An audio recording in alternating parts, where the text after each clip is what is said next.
Unitarian Universalist Church, building community, inspiring growth, creating change. Here in the heart of Kansas City, we come together to create this hour of shared reflection so that we might be renewed in courage for these times and inspired to lives of greater dignity, higher purpose, deeper generosity, and more effective action. May the words and music and images that we offer today nourish our best selves, calling forth abundant wisdom and love, a love that has the power to overcome both loneliness in the heart and oppression in the world. Welcome to our service. Arise, O souls,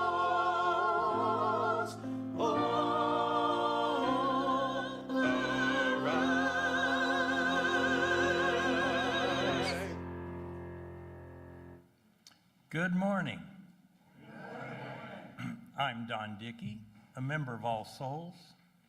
Whether you are here in the room or watching online, we're glad you're here. Your presence enriches all of us and our time together.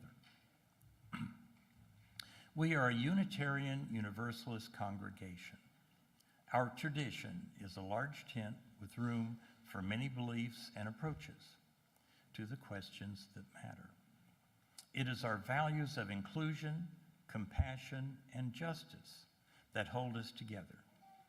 We seek to build the beloved community, making room for everyone and creating a world where everyone's needs are met. You may be new here this morning. Welcome. We know that your first time attending a church, you may want to keep a low profile and just check things out quietly. That's great. We're glad you're here. And if you are a visitor and excited to be here, and to let us all know that you are, we invite you to raise your hand at this time. We have a visitor. Thank you. Thank you for enriching all of us with your presence today. Whoever you are, whomever you love, wherever you are on your spiritual journey, you are welcome here. Whether you come with laughter in your heart or tears, you are welcome here. You're invited to join us with an open mind, a loving heart, and willing hands. We welcome you here today.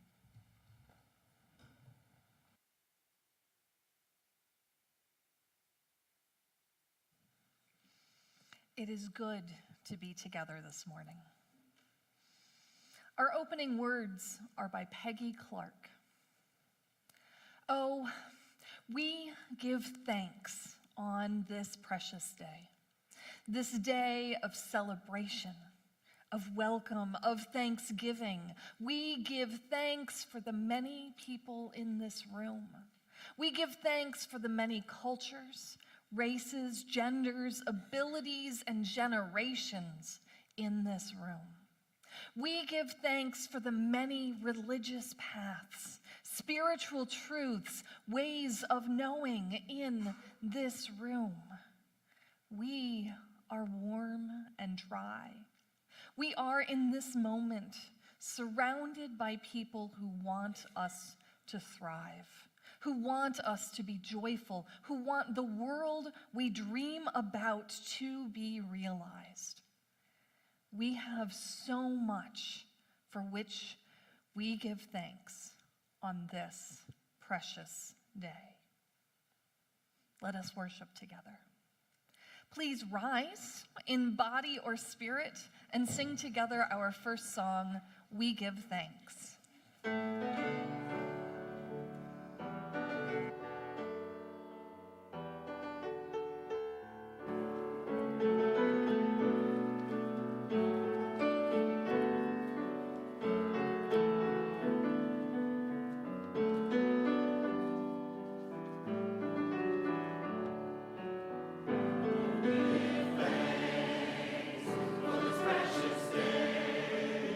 for another year.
We light our chalice with words from Albert Schweitzer.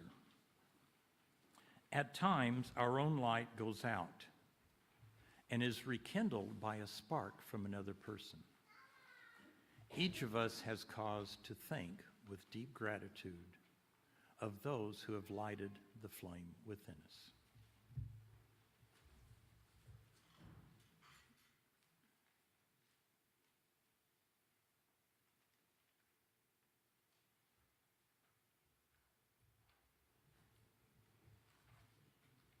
Please stand as you are able and join in the affirmation of our covenant.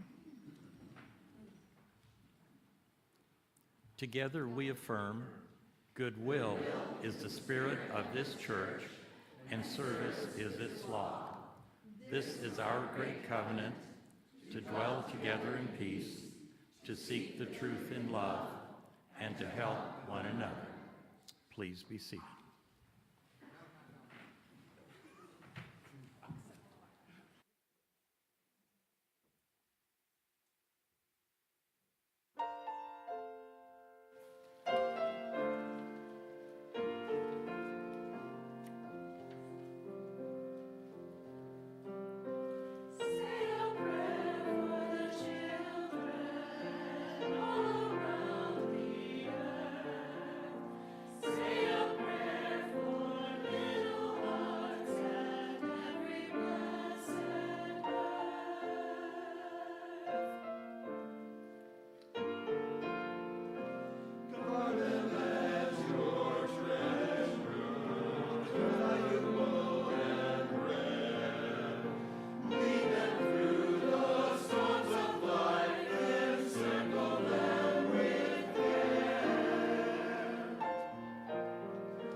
I welcome Shanna and Zach and any family with them here or friends that want to step in as family to bring their children forward to be dedicated by this congregation. Hi, Bridget. Hi, Jill. Come on up. This is a little bit about you. In Unitarian Universalist churches, we dedicate a child within the church community to make promises of our love and support, and to bless the child into a life of meaning, caring, and work toward a better world. While we may hope that they find a home in Unitarian Universalism throughout their lives, a child's path of lifelong spiritual exploration is their own. Zach and Shanna, to you as parents, let me say this.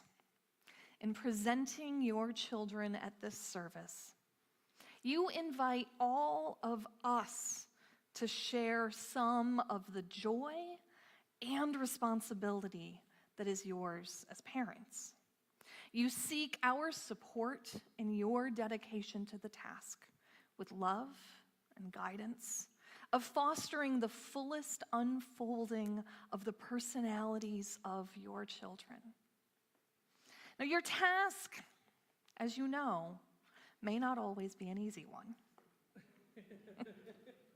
The time may come when you will be called upon to sacrifice ambitions, deny yourselves pleasure, or set aside your own dreams so that your children may tread more surely on the onward path of life. But you accept this service to these other lives, knowing that your own lives will be fuller and richer in consequence. Shanna and Zach, by what name is this, your elder child, known? You want to say it? Your whole name? My full name is Jude Perrin Sudbury. I welcome you to this spiritual community. And by what name is this, your youngest child, known? This is Bridget Moraine Annette Sudbury. Bridget Moraine Annette Sudbury. I welcome you to this spiritual community. So, family and close friends, you will witness Jude's and Bridget's growing up. You will be part of the community that passes down to them the memories and traditions that make your larger family unique. You will be among the people showing them right and wrong and what love looks like.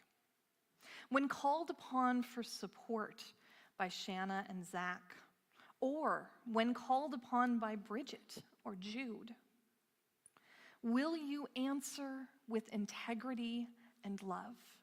If so, please answer, we will.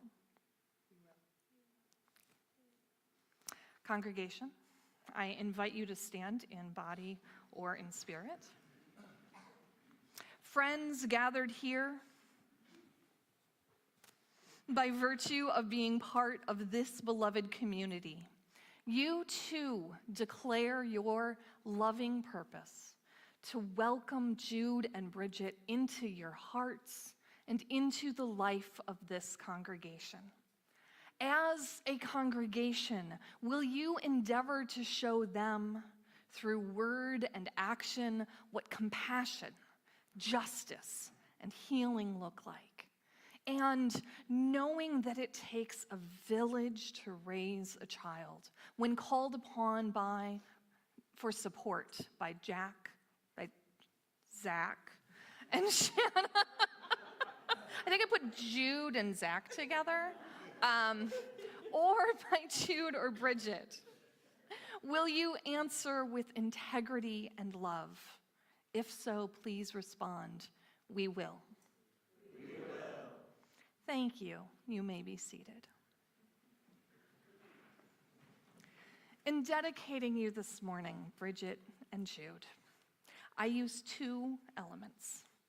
The first is water, which touches every shore and nourishes all of life. This water comes from our water communion service.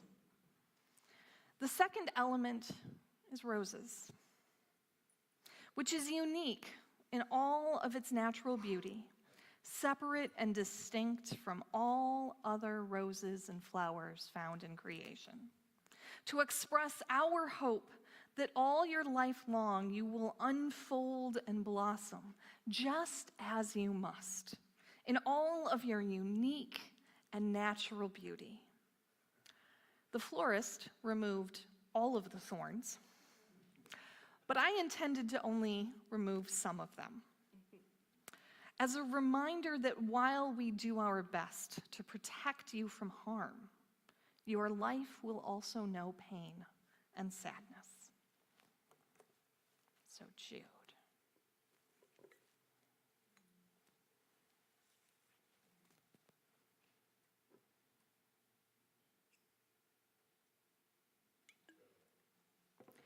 I will bless your head that you might learn to wonder. I bless your heart that you might learn to love deeply. If you'll put out your hands, I bless your hands that you might learn to serve others. May you ever use your open mind, loving heart, and helping hands. And Bridget,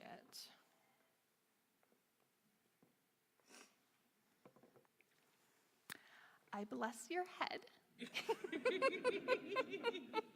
that you might learn to wonder. I bless your heart that you might learn to love deeply. If I can take your hands. Yes. And I bless your hands that you might learn to serve others. May you ever use your open mind, loving heart, and helping hands. And I bless your parents as well. Oh, thank you. That they may always remind you of how you are loved completely and unconditionally.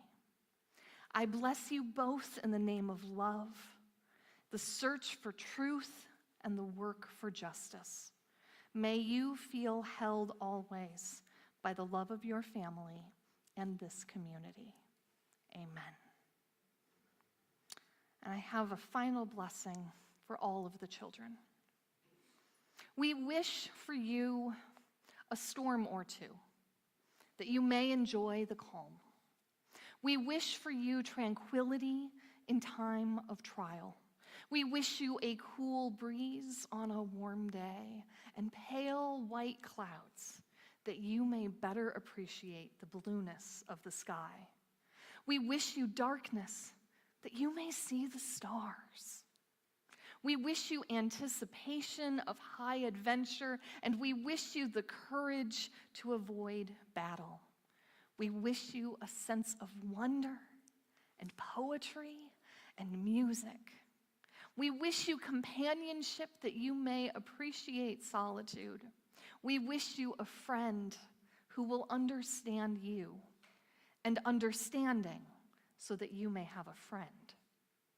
We wish you may become all that you wish to be, and more than you hope that you can be. We wish you a flower to smell, a hand to touch, a voice to cheer, a heart to gladden. And we wish you someone to love as we love you.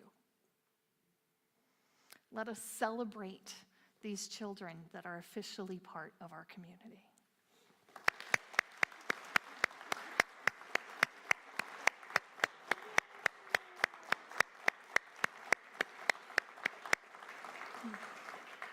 Thank you so much for being part of All Souls. Thank you. And now let us sing our children to their classes. Zach?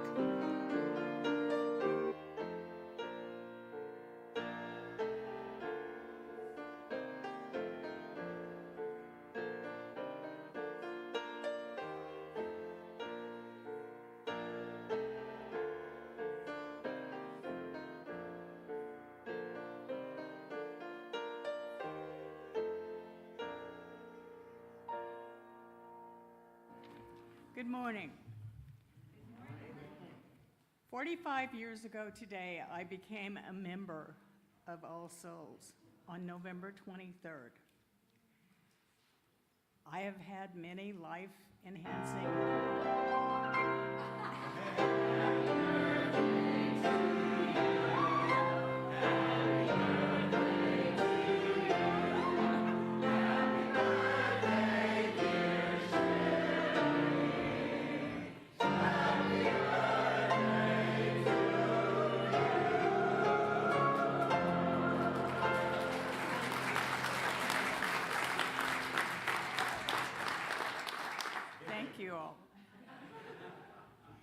have had many life-enhancing experiences and made many friends who have become part of my All Souls family. Some folks who like hugs and would just as soon pass. Folks who like to speak in front of a group, and those who would just like to be active in the background. All are needed in our congregation. Today, as I arrived early to rehearse with the choir, I was greeted by choir members asking how my week had been. Nice to be seen and known. I hope that if you are thinking of membership, that you too find what is important to you in our All Souls community, as I have found what is important to me. Today, on my birthday, I can look back at November 23rd, 1980, and see that for me, I made the right decision. And I can't think of any place I would rather be than here on this day. The offering will be taken and gratefully received.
Let us join together in the dedication of our offering. We dedicate our offerings and our actions to the mission at the heart of this congregation, to build a respectful, caring community, to inspire personal and spiritual growth, and to create change toward a just and compassionate society.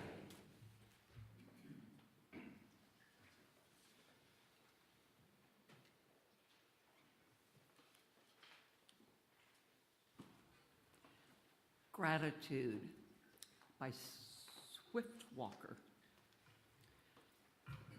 Let's start with the people we love and those who love us.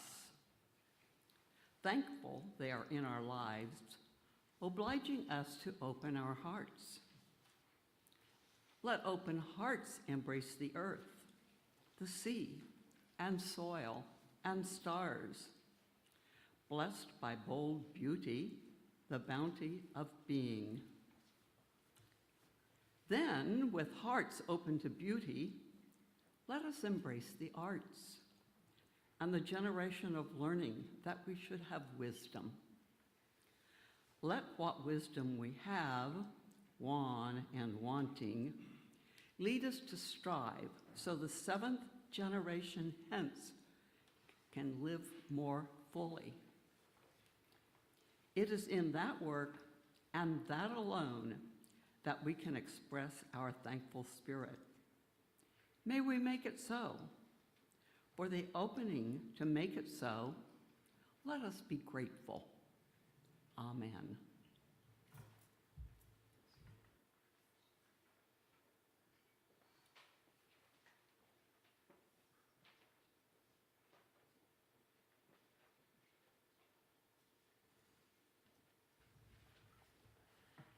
This is from Stolen Lands, Stolen Children by Mike Johnson. In 1617, a few years before English settlers landed, an epidemic began to spread through the area that became southern New England. It likely came from British fishermen who had been fishing off the coast for decades. By 1620, 90 to 96% of the population had died. It decimated the tribes and left many of their villages empty. One of those villages was Patuxent. When the English settlers arrived in Plymouth Harbor, they found a cleared village with fields recently planted in corn. This was a big part of the reason they chose it for their settlement. All of the village's people had died from the epidemic, except for Tisquantum, whom we know as Squanto. We never really hear the whole story about Squanto. We hear he taught the settlers how to plant corn and fish and hunt the local area. But how was it that he spoke English? Here's the story as told by James Lowen. As a boy, along with 4 Penobscots, he was probably stolen by a British captain in about 1605 and taken to England. There, he probably spent 9 years, 2 in the employ of a Plymouth merchant who later helped him arrange a passage back to Massachusetts. He was to enjoy home life for less than a year. In 1614, a British slave raider seized him and 24 fellow Indians and sold them into slavery in Malaga, Spain. Squanto escaped from slavery, made his way back to England, and in 1619 talked a ship captain into taking him along as a guide on his next trip to Cape Cod. Squanto walked to his home village, only to make the horrifying discovery that he was the sole member of his village still alive. All the others had perished in the epidemic 2 years before. Perhaps this was why Tisquantum was willing to help the Plymouth colony, which had settled in his people's village. Or perhaps he was there to keep an eye on them. The settlers, too, lost half their people during the first hard winter. There were only 53 settlers who survived until the Harvest Festival that was later declared to be the first Thanksgiving. It was a brief moment of tentative peace. 1 generation later, the English settlers and the Wampanoag were at war.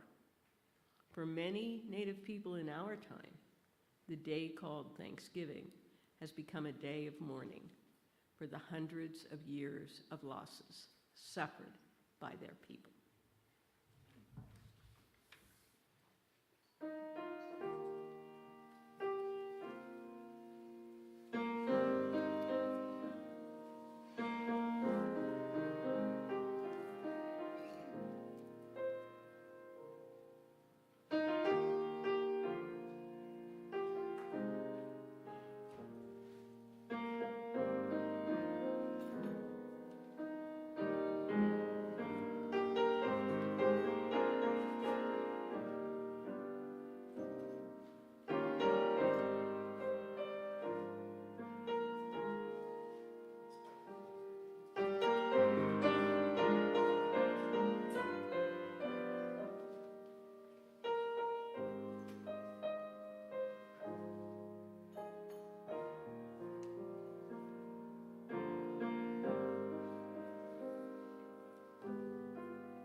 The first national day of Thanksgiving in the United States had nothing to do with Native Americans.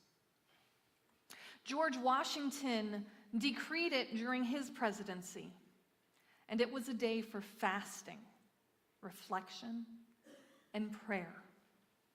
Now, this was a far cry from today's practices of gathering family and friends, preparing a large meal, watching football, and focusing on shopping for the upcoming winter holidays. The declaration of a day of Thanksgiving was nothing new. It was common in the British colonies in North America. It was common in Europe. And it wasn't necessarily connected to the fall harvest.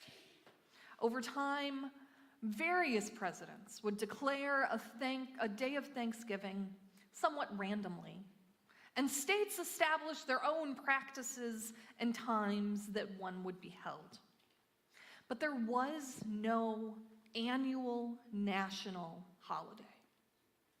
The establishment of a national Thanksgiving holiday held in November came into being during the Civil War, and in large part because of a Unitarian woman, Sarah Josepha Hale. She had become the editor of a magazine for women, Godey's Ladies' Book, which had a wide readership and gave her significant public influence. By the 1840s, when Sarah Hale began her crusade to establish Thanksgiving, she was responding to a very divisive time. The lead up to the Civil War was decades long, pulling Americans apart, and she hoped that a holiday dedicated to reflection and gratitude would help bring people together. She lobbied leaders in Washington for years and wrote about it in her magazine. And then, in 1855, someone found William Bradford's writings about his experiences as the governor of the original Plymouth colony. So we didn't have that until 1855. And in it, he tells of a gathering that some historians now call a brunch in the woods, where the colonists invited a Wampanoag leader to a harvest meal. That leader, Massasoit, brought about 90 people with him, along with plenty of foods from their culture. It happened with a spirit of cooperation after the previous winter had been hard on everybody and had caused the deaths of about half of the original colonists. What a perfect story to connect with the idea of a day of Thanksgiving in a time of national strife. It held a spirit of cooperation and togetherness, even though the communities were so different. And so Sarah Hale connected this story to her push for a national day of Thanksgiving. And so instead of calling for quiet reflection and prayer, she encouraged a day of feasting and a celebration of togetherness at a time that Americans did not feel together. It was not until the middle of the Civil War, in 1863, that President Abraham Lincoln declared the first National Day of Thanksgiving on the last Thursday of November.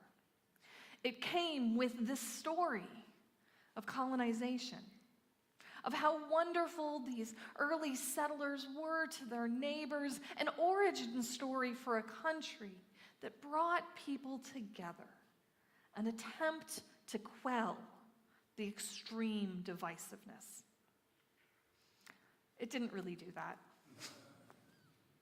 According to Joshua Zeitz in his article, When People Thought the First Thanksgiving Was Too Woke, from 2021 in Politico magazine, it actually only angered conservatives in both the Democrat and Republican parties. And remember, in the 1860s, the southern states that had seceded and supported slavery were largely Democratic, and Lincoln's party that pushed for abolition was Republican. Both parties ended up as part of the Union side in free states, which was part of that disconnect even within the Union states. So the Democrats had been smearing the Republicans for years, decrying that new party as being made up of weird evangelical reformers. Senator Stephen Douglas of Illinois stated that the Black Republican Army is an allied army composed of know-nothings, abolitionists, free soilers, Maine liquor law men, women's rights men, anti-renters, anti-Masons, and all the isms that have been sloughed off from the honest parties of this country. Sound familiar? The Republicans were comprised of people who were trying to end the social ills and of certain oppressions. And the Democrats smeared them by calling them names and bringing attention to this as if it were the worst possible thing. And fascinatingly, these Republicans trying to care for everyone were evangelical reformers. So many groups that seem to have flipped on their heads over more than 100 years. But that conservative push to keep society oppressive for some and focused on the needs of the wealthy, calling out reformers by naming isms, has remained the same. So Thanksgiving didn't quell the political strife. But the use of this story of the colonists and the Native Americans that's not fully based in truth about people coming together has fully characterized the holiday as we continue to celebrate it. Families and friends gather. Celebrations are hosted by churches and community centers and outreach organizations to offer a Thanksgiving meal to everyone who shows up, no matter their needs. Some families invite others who are not like them into their homes for a meal. Families try to put aside differences and disagreements for at least an hour or two, attempting to embody that sense of togetherness. In 2024, Robin Givham's article, "Thanksgiving is Our Most Woke Holiday, That's Why It's So Great," appeared in the Washington Post. She uplifts this sense of togetherness and impulse to welcome the stranger. And I read it with the title, expecting satire, tongue-in-cheek sarcasm, but she appears sincere when she calls Thanksgiving an all-you-can-eat buffet built on DEI, wokeness, political correctness, and old-fashioned neighborliness, long before we even had a name for the first three. And my response is a full yes, and. Yes, people come together.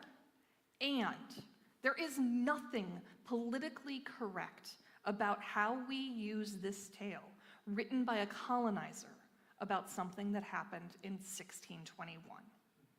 Now first, let us hopefully agree that nothing good has happened for Indigenous Americans as a result of the colonization of this continent by Europeans.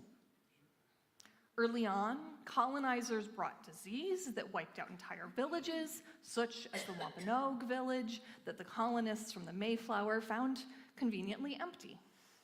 And then came all of the wars.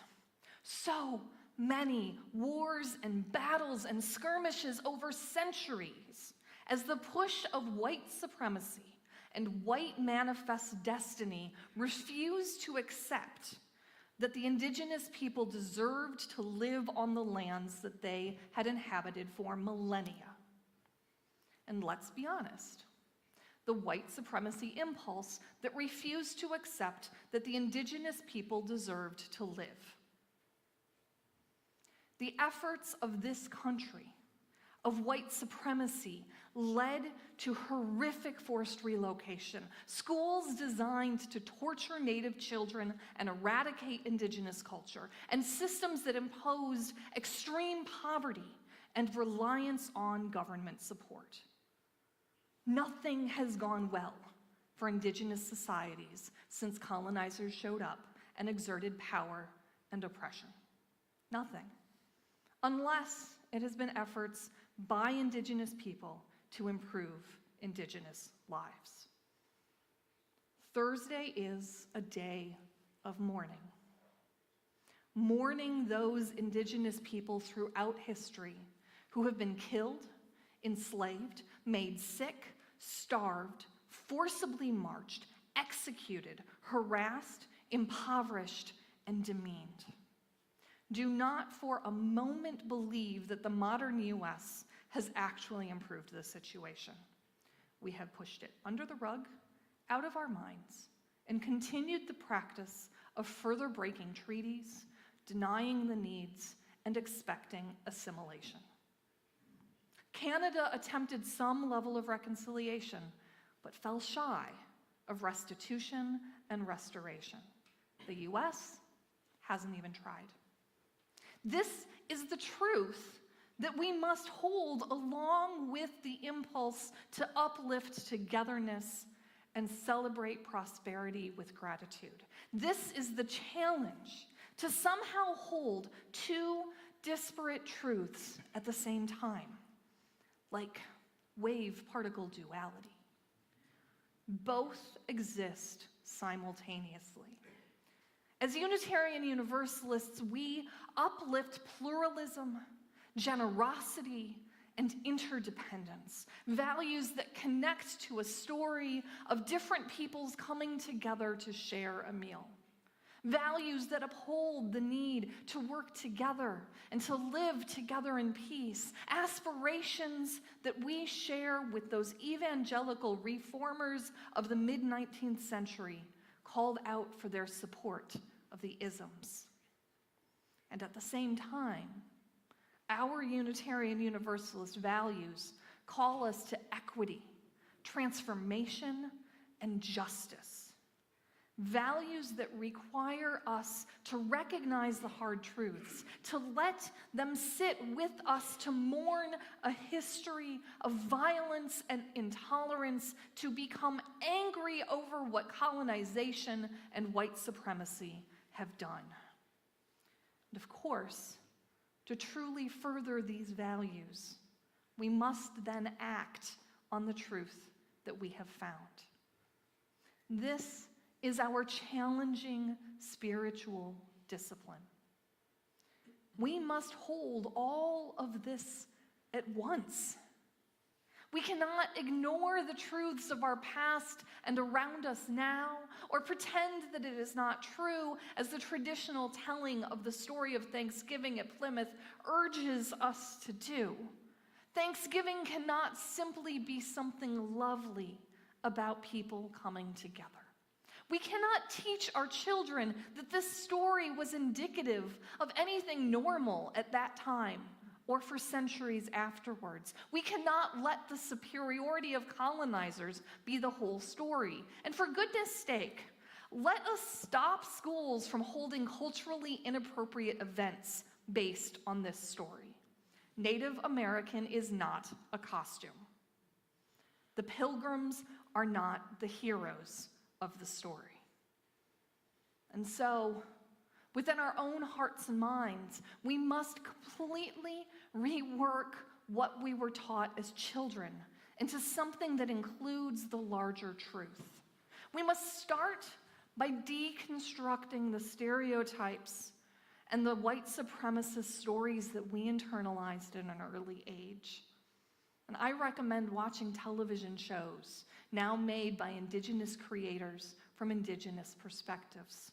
I've watched North of North and Dark Winds, both of which centralize the indigenous experience and criticize the actions of white people in indigenous spaces. There are plenty more, and an internet search will provide great suggestions. Attending indigenous events open to the public can also demystify cultures so different from our own and remind the bias that we inherited and can never quite fully remove from ourselves, that people are all complex and worthy and different and similar all at the same time. Working out of the inner efforts against bias and toward appreciation without appropriation, we can take action to support the Indigenous communities right here. We can support the Kansas City Indian Center. We can go to museums and historic sites that uplift the Indigenous experience, spending money that explicitly supports Indigenous communities. And all of us can change the story of Thanksgiving that we know. We can tell the truth about who Squanto was, and that he learned English after being kidnapped and enslaved. We can speak of the empty village the Pilgrims encountered and settled in, empty because of disease brought by other European colonists. We can recognize a moment of kindness in a larger setting of violence and oppression that decimated Indigenous populations, and then tell those stories. Buy books about the real Thanksgiving for children. They can hold more complexity than you might think. And as is true of so many of our efforts toward justice and to end systemic and systematic oppression, the most important thing that we must do is to keep it complex. Nothing is a simple black and white story. Everything is a web of connections and actions, some noble, some horrific, and all of it is true at the same time. The more we hold that complexity and let it sit inside of our beings, the more our hearts will grow. Our hearts will grow towards those who exist within oppression. Our hearts will grow in deeper understanding of experiences within the plurality of our society. Holding the both and will not break you, but it may break open your heart to a greater, deeper love for the world and all of the people around you and beyond you. For this, we are grateful. For this, we engage in thanksgiving. Our web of mutuality is amazing. We are greater for all of the complexity we hold, and may we be open to it, open to understanding, open to love and beauty, open to our role in creating justice. Don't let Thursday be about turkey and a trite story of cooperation. Let it be about complexity and gratitude for everything around us. A day of mourning, a day of thanksgiving, both and. May it be so.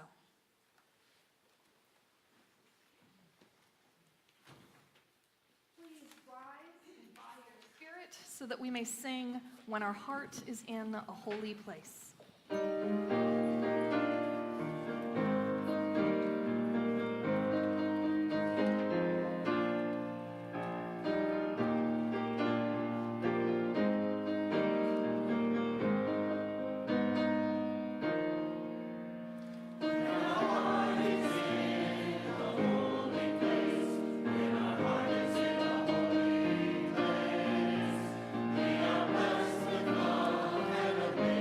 Grace,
We release this flame, but not the light of truth, the warmth of community, or the fire of commitment. These we carry in our hearts until we are together again. At noon, following the service, please join me for the third session of Responding to the Anti-Trans Movement, which is about ensuring that this congregation is truly trans-welcoming. The video and discussion will be in Conover. Snacks and possibly childcare are available. If you need childcare, please check in with me. Live into complexity. Hold it all, the both and the and everything in between. Nothing is simple, but everything allows our hearts to grow. But know, always and forever, you hold within you love, your love for others, the love you receive. You are loved.